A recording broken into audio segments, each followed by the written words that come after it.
एक नदी के किनारे दो पेड़ थे।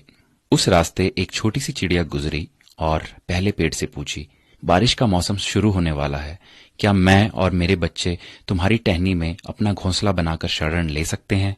लेकिन उस पेड़ ने मना कर दिया। चिड़िया फिर दूसरे पेड़ के पास गई और वही सवाल पूछा। दूसरा पेड़ मान गया।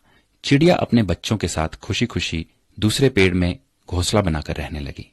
बारिश का मौसम आया और एक दिन इतनी जोर की बारिश हुई कि नदी के पानी का स्तर और तीव्रता बहुत बढ़ गई।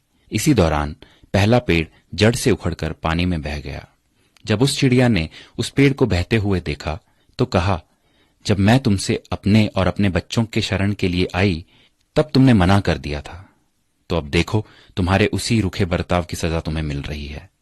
जिसका उत्तर पेड़ ने मुस्कुराते हुए दिया, मैं जानता था कि मेरी जड़ें काफी कमजोर हैं और इस वर्ष की बारिश में मैं टिक नहीं पाऊंगा। मैं तुम्हारी और बच्चों की जान खतरे में नहीं डालना चाहता था। मना करने के लिए मुझे क्षमा कर दो। और ये कहते कहते पेड़ बह गया। किसी के इनकार को हमेशा उनकी कठोरता ना समझिए। क्या पता उनके उसी इनकार से आपका भला हो। कौन किस परिस्थिति में है हम शायद उसे ना समझ पाएं। इसलिए किसी के चरित्र और उनकी शैली को उनके वर्तमान व्यवहार से ना तोलें। प्रभु भी यही कहते हैं कि एक मनुष्य दूसरे की सोच और विचार को नहीं समझ सकता।